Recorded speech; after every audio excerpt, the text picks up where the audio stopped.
부활주일입니다. 전주에 가면 연말에 그 얼굴 없는 천사의 이야기가 자선을 행하는 그런 이야기가 지금까지도 계속 전해지고 있지요. 우리 교회도 그러는 것 같습니다. 우리는 많지 않은 성도인데 부활절에 우리 교회를 기억하는 손길들이 있는 것 같습니다. 참 아름다운 일이고 우리에게는 참 고마운 일입니다. 우리 성도들께서도 부활절에 우리 교회를 기억하는 그분들을 위해서 함께 기도하고 복을 빌 수 있는 그런 마음을 가졌으면 좋겠습니다. 8절을 보면 아비새는 이 기회가 정말 하늘이 준 기회라 그렇게 말을 합니다. 사울을 한 번에 찔러 죽일 수 있는 기회라고 말합니다. 그를 찔러서 단번에 땅에 꽂게 두 번 찌르는 일이 없이 한 번에 죽일 수 있는 바로 그런 천호의 기회라고 생각합니다. 그런데 다윗은 이런 아비새의 행동을 말리고 저지하지요. 사울이 비록 못되고 어쩌면 죽어 마땅하지만 사울을 해치는 그것이 하나님께 죄를 행하는 것이 된다는 그런 생각이 있었기 때문입니다. 사실 다윗도 사울을 한 번에 찔러서 죽이고 싶지 않았겠습니까? 누구보다도 그가 그런 마음이 더 컸을 수도 있습니다. 이 모든 고통과 시련이 누구 때문에 시작된 것입니까? 그 한 사람만 없다면 결코 이런 일은 일어나지 않을 것입니다. 사울을 제거해버리면 이 도피 생활에서 이제 벗어날 수도 있을 것입니다. 그렇기 때문에 다윗 역시 아비새의 그 마음을 이해하지 못하는 것도 아니었습니다. 하지만 다윗은 사람이 자기 감정에 치우쳐져서 어떤 행동을 했다가는 그것이 바로 하나님의 뜻을 거스를 수도 있는 일이기에 다윗 자신의 감정을 억제하고 아비새를 말렸던 것입니다. 이미 이전에도 우리가 알다시피 다윗은 엔게디 광야에서도 사울을 죽일 수 있는 기회가 있었지요. 하지만 그 감정을 잘 억제하고 조절함으로써 하나님 앞에서 죄를 행하지 않았습니다. 그뿐이 아니지요. 나발이라는 사람에게 모욕을 당하였습니다. 사람은 누구나 모욕을 당하고 수치를 당하면 분노할 수밖에 없지요. 그를 죽이려 하는 그 길에 나발의 아내 아비가일의 충고를 듣고 복수하고자 하는 그 마음을 다시 거두어낼 수 있었습니다. 뒤에 나오는데 그의 아들 압살롬이 반역을 저지릅니다. 그때도 도피 생활을 하는데 그때 시므이라는 사람으로부터 정말 들을 수 없는 저주를 듣습니다. 그래도 그때는 왕이었는데 그럼에도 불구하고 자기의 감정대로 행하지 않고 함부로 보복하지 않았던 점들을 볼 수 있습니다. 이런 몇 가지 사례들을 봤을 때 다윗은 자기의 감정을 잘 다스리는 사람이었음을 알 수가 있습니다. 다윗의 가장 큰 장점 중에 하나가 바로 이것인 것 같습니다.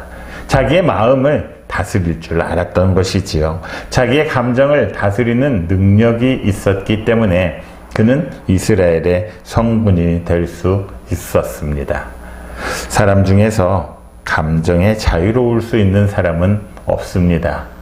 그래서 경기 중에서도 상대방을 이길 수 있는 방법 중에 하나가 그의 감정을 자꾸 거스르는 일이지요. 멘탈 공격을 하는 것입니다. 우리 인간은 감정의 동물이라고 할 만큼 감정에 참 민감합니다. 그래서 그 감정에 따라서 기뻐하기도 하고 슬퍼하기도 하고 분노하기도 합니다. 그렇기 때문에 사람이 감정에 영향을 받는 것은 너무나 당연스러운 일이지요. 사람임에도 불구하고 이런 감정이 없다면 우리가 살아가는 이 세상은 어떤 세상이 되겠습니까?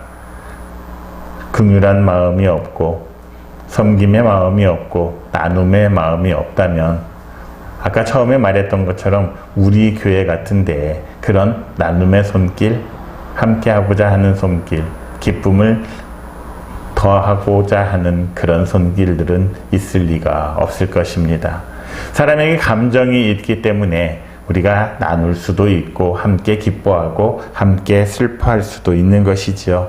그것이 없는 세상은 삭막한 사막과 같은 삶이 되고 말 것입니다. 그런데 문제는 우리가 그 감정의 지배를 너무 심하게 받아서 감정의 지배에서 벗어나지 못하고 감정에만 붙잡혀 살 때가 문제입니다. 우리 사람이 한번 감정이 틀어지면 특별한 이유가 없음에도 불구하고 그 감정대로 그냥 계속해서 나아갈 때가 많지요. 그러다 보니 올바른 판단을 해야 될 때에도 감정에 사로잡혀서 아무런 기능을 못할 때가 많습니다.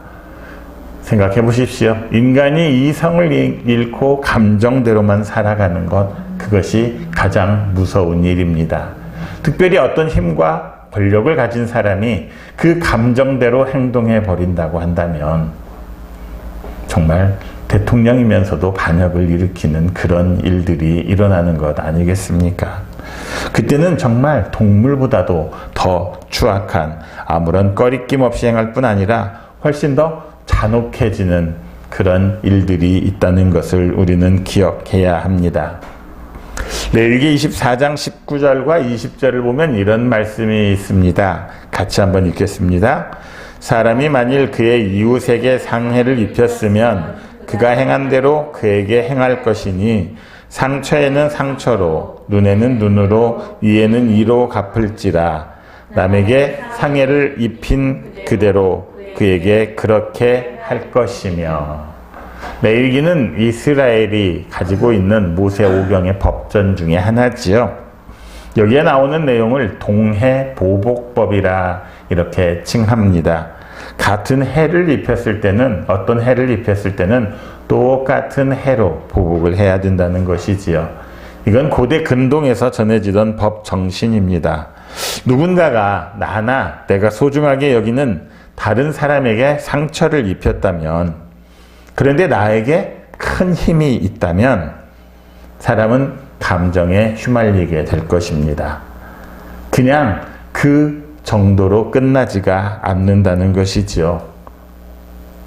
조금 오래됐습니다만 어떤 재벌 총수가 자기 아들이 맞았다고 해서 조직폭력배를 동원해서 거의 사람을 반 죽여놓은 일이 있습니다. 나에게 힘이 있으면 그렇게 되죠. 나에게 귀한 사람이 팔이 부러졌으면 그 사람은 팔 부러지는 걸로 끝나지 않습니다. 심지어는 목숨을 잃을 수도 있는 것이지요. 고작 팔 하나 부러졌는데 힘이 있는 사람한테는 힘이 없는 사람은 목숨을 빼앗길 수도 있는 것입니다. 동해보복법은 이런 배경에서 나온 것입니다.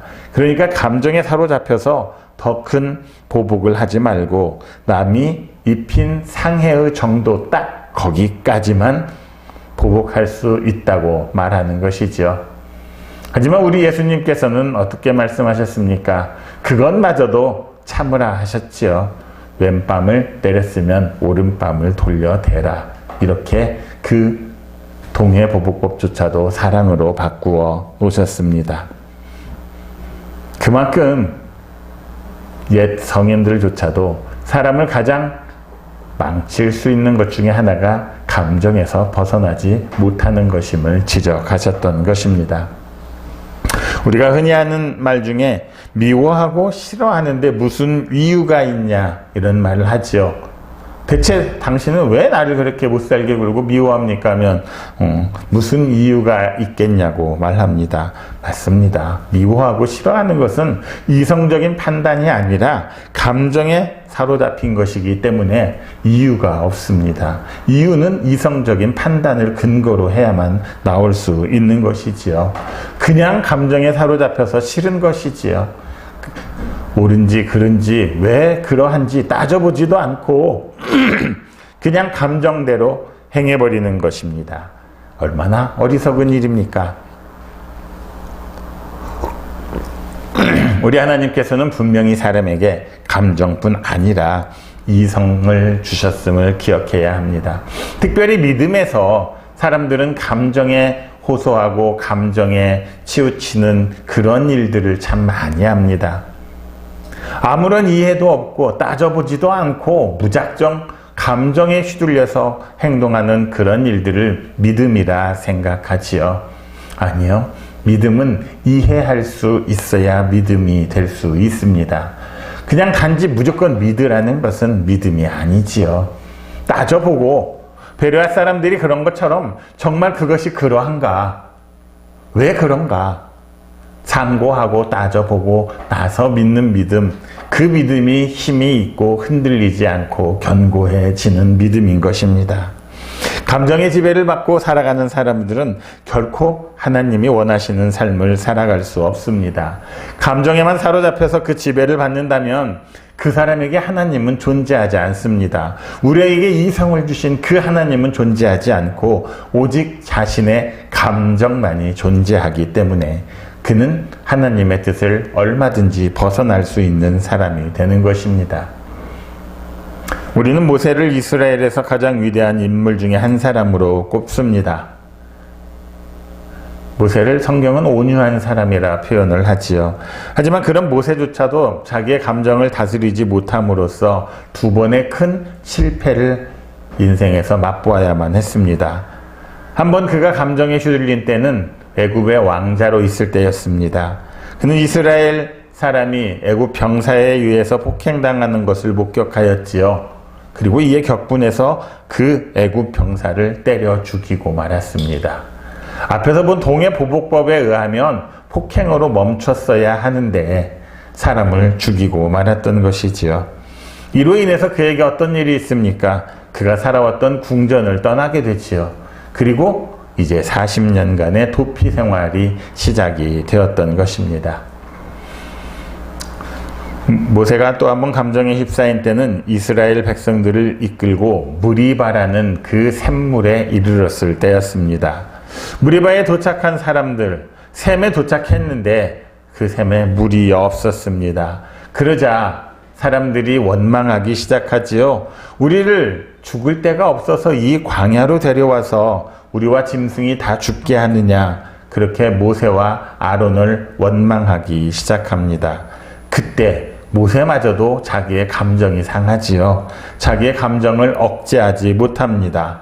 하나님께서 그냥 물을 내라, 한번 쳐서 물을 내라 하셨는데 그가 이렇게 말합니다. 우리가 너희를 위하여 이 반석에서 물을 내겠느냐. 그렇게 말하면서 지팡이로 2번을 내리칩니다. 하나님의 말씀마저도 감정에 치우쳐서 어기게 되는 것이지요. 결국 모세는 이 일로 인해서 아론과 마찬가지로 그토록 바라던 가나안 땅에 들어갈 수가 없습니다. 가나안 땅에 보이는 그냥 산 언덕에서 그는 죽고 말았던 것이지요.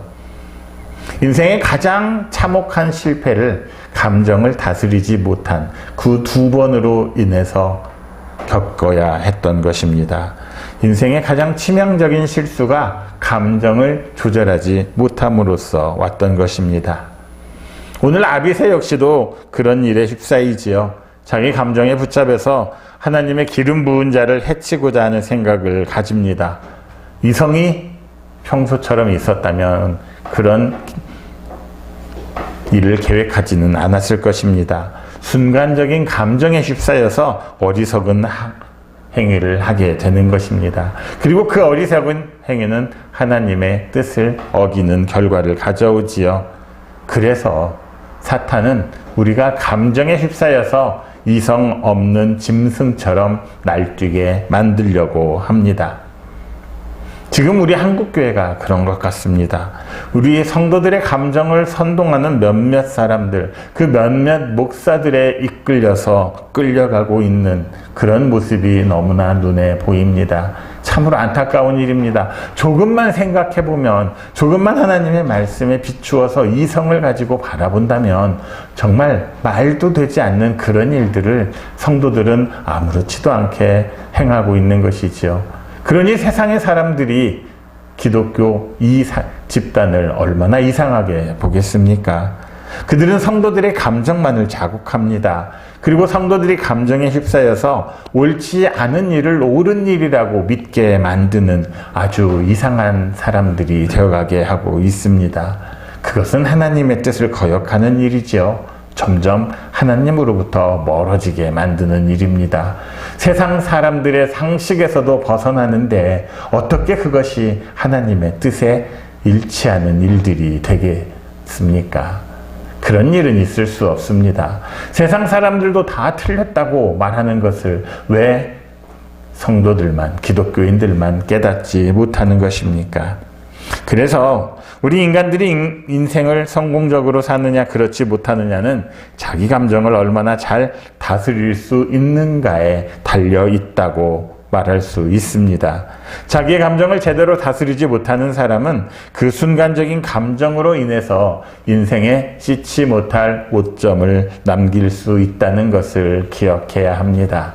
그래서 성경은 항상 나의 마음을 다스리는 것을 강조하지요. 잠언 16장 32절은 이렇게 말하고 있습니다. 같이 읽습니다. 노하기를 더디하는 자는 용사보다 낫고 자기의 마음을 다스리는 자는 성을 빼앗는 자보다 나으니라. 성을 빼앗는 그 용감한 일보다 더 용감한 일이 바로 나의 마음을 다스리는 일이라 말하고 있습니다. 나의 감정에 치우쳐서 하나님의 뜻을 어기는 사람보다는 나의 마음을 잘 다스려서 하나님의 뜻을 먼저 생각하는 여러분들이 되시기를 바랍니다. 나의 감정을 하나님의 뜻에 잘 복종시킴으로써 성을 빼앗은 자보다도 더 나은 사람이 되는 여러분 모두가 되시기를 바랍니다. 아비새는 그렇게 사울을 해치자고 하지만 다윗은 여러 번에 걸쳐서 아비새를 설득합니다. 자, 그렇다면 그는 왜 사울을 해치지 않은 것입니까?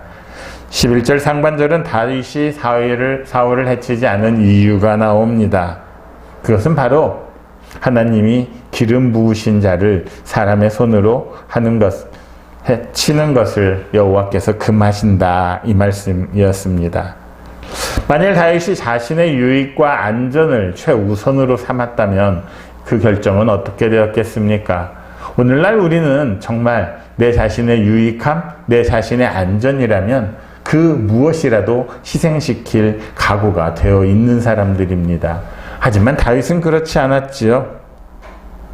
자신의 유익과 안전이 아니라 하나님의 뜻, 하나님의 법을 지키는 것을 최우선으로 삼았습니다. 그렇기 때문에 그는 사울의 생명을 해치지 않았던 것이지요. 그래서 우리는 어떤 사람이 정말로 하나님을 경외하는 믿음과 신앙의 사람인지 아닌지를 판단하는 근거를 여기에서 찾을 수가 있습니다. 입으로는 무슨 말을 하든지 간에 자신의 이익과 하나님의 법 사이에서 어느 쪽에 무게를 두고 행하는지를 살펴봐야 한다는 것이지요. 살펴보는 것은 감정의 일이 아니라 이성의 일입니다. 그래야 그 사람이 하나님을 경외하는 사람인지 아닌지 그 여부를 쉽게 파악할 수 있는 것입니다. 그 사람 말을 무조건 맹목적으로 믿는 것이 아니라 그 말대로 정말 그러한지를 살펴봐야 한다는 것입니다. 다윗은 하나님의 법을 어기는 것을 두려워했습니다. 그래서 하나님께서 기름 부어 세우신 사울을 해치려고 하지 않았던 것이지요. 그래서 다윗이 하나님께 내 마음에 합한 자라는 그런 말씀을 들을 수가 있었던 것 아니겠습니까? 대표적으로 유대인들은 어떻게 행했습니까? 근본 하나님의 본체시라고 성경에서 말하는 우리 주 예수 그리스도를 자신들의 이익과 결부시켜서 판단해버리지요. 자신의 이익에 위해하니까 배척하고 맙니다. 끝내는 십자가에 매달아서 죽이고 말았습니다. 그들이 내세운 명분은 무엇입니까? 예수 그리스도가 하나님을 모독한다는 것이었지요. 하지만 그것은 하나님을 모독한 것이 아니라 자신들을 모독하였고 자신들의 이익을 방해하였기 때문 아니었겠습니까? 사람들은 그래서 사람들이 만든 법, 권위 이런 것들을 자신들의 이익에 맞추어서 항상 변질시키고 변화시킵니다. 그러나 그럼에도 불구하고 변하지 않는 것들이 있습니다. 그것은 하나님이 직접 행하시고 세우신 하나님의 법입니다. 비록 우리는 우리가 만든 법의 권위를 손상하고 그 권위를 해치는 일을 스스로 하기도 하지만 하나님의 법은 결코 사람에 의해서 그렇게 권위가 손상되진 않습니다. 그리고 변화시킬 수도 없다는 것을 기억해야 합니다. 하나님이 세우신 그 법과 권위는 영원하고 변함이 없음을 기억해야만 합니다. 단지 불경건하고 사탄의 유혹에 빠진 어떤 사람들만이 그런 하나님의 권위에 도전하지요. 그리고 그 권위를 자기들의 뜻대로 손상하고 모욕하는 일들이 일어납니다. 그것은 역사가 말해주고 있습니다. 이스라엘 백성들이 이제 출애굽을 하고 광야를 지날 때 하나님께서는 친히 모세에게는 제사장의 권위를 그리고 모세에게는 이스라엘 지도자의 권위를 그리고 아론에게는 대제사장의 권위를 부여해 주셨습니다. 그때 고라라고 하는 사람과 그들의 자손들 그 일당들이 모세와 아론의 권위를 부정하지요. 모세와 아론의 권위를 부정한다는 것은 하나님의 권위를 부정한다는 것입니다. 자기들도 모세와 아론과 똑같은 사람들인데 똑같이 능력이 있는데 왜 모세와 아론만 높임을 받냐는 것입니다. 인정할 수 없다는 것입니다. 하지만 그것은 그들의 잘못된 생각이었습니다. 모세와 아론이 자신을 높여서 권위를 부여받은 것이 아니라 그들을 높였던 것은 하나님이셨습니다. 그리고 하나님께서 그들에게 기름을 부어서 지도자로 삼고 제사장으로 삼으셨던 것이지요. 결국 하나님께서 친히 택하신 모세와 아론을 부정함으로써 그들은 하나님의 기름 부음을 부정하고 말았습니다. 하나님의 기름 부은 자들을 업신여기고 그들에게 대항하였지요. 하지만 그들의 결국은 어찌 되었습니까? 사람들의 위세로 보면 어쩌면 그들이 훨씬 더 많았을 것입니다. 모세와 아론은 겨우 둘밖에 되지 않았으니까요. 하지만 그들은 하나님이 내리신 불에 불살라서 모두 죽어버렸습니다. 하나님의 권위와 하나님이 세우신 그 사람들의 권위에 도전했던 사람들의 최후, 그것을 하나님께서는 수많은 사람들 앞에서 직접 보여주셨다는 것이지요. 이 사건은 성경의 권위를 무시하는 사람들에게 들려주는 말이 있을 것입니다. 교회의 권위에 대해서 도전하는 사람들에게 하나님께서 보여주시는 증거임이 확실할 것입니다. 그래서 성경과 교회의 권위는 분명 하나님께서 세우신 권위임을 기억해야만 합니다. 사람으로서 하나님이 세우신 그런 것들을 뜯어 고치려고 한다면 그것은 하나님의 권위에 대한 도전이라 말할 수 있습니다. 그것은 사탄 마귀가 걸어간 멸망의 길밖에 없음을 알아야 합니다.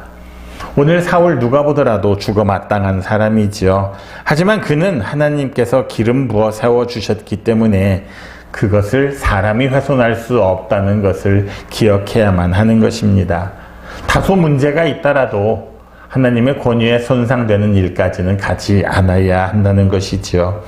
그래서 다윗이 10절에서 말합니다. 여호와께서 살아계심을 두고 맹세하노니 여호와께서 그를 치시리니 혹은 죽을 날이 이르거나 또는 전장에 나가서 망하리라. 결국 그 결과를 누가 책임지시겠다는 것입니까? 하나님께서 책임지시겠다는 것입니다. 하나님께서 세우셨으니 하나님께서 정리하시겠다는 것이고 친히 판단하시겠음을 기억해야 합니다.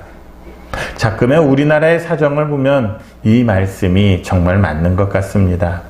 아무리 우리가 어떻게 하려고 해도 어떻게 할 수 없을 때 우리보다 더 큰 힘을 가지고 우리를 억압하고 억누르려고 할 때에 하나님께서 움직이셨습니다. 그래서 하늘의 권위에 도전하지 말고 복종하라는 의미가 바로 이런 뜻이겠지요.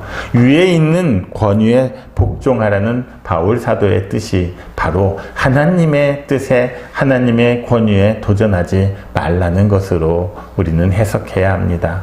세상에 있는 세상의 높은 자리에 있는 그 사람들의 권위와 권력에 도전하지 말라 그런 뜻이 아님을 기억해야 합니다.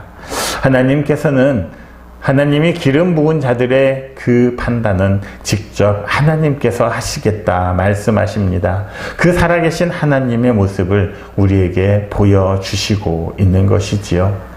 그것이 단지 더딜 뿐입니다.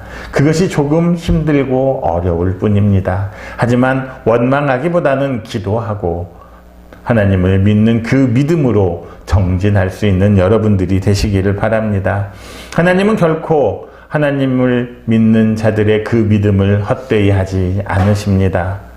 하나님의 권위에 도전하는 그 사람들의 헛된 행위를 그냥 묵과하고 모르는 채 하지 않으십니다. 그러기에 다윗처럼 하나님이 기름 부은 자에 대한 권위를 높이고 그 권위를 복종하는 여러분들이 되시기를 바랍니다. 물론 하나님의 뜻을 거슬러서 사람을 억압하고 핍박하는 그런 권위, 거기에는 또 복종하라는 말은 아니고 우리 하나님께서 그 권위들을 심판하실 것이라는 것을 기억하라는 것이지요. 그래서 더 큰 하나님의 영광이 있음을 기억하고 가장 위에 있는 우리 하나님의 영광만을 위해서 살아가는 여러분 모두가 되시기를 그리스도이신 예수님의 이름으로 축원합니다.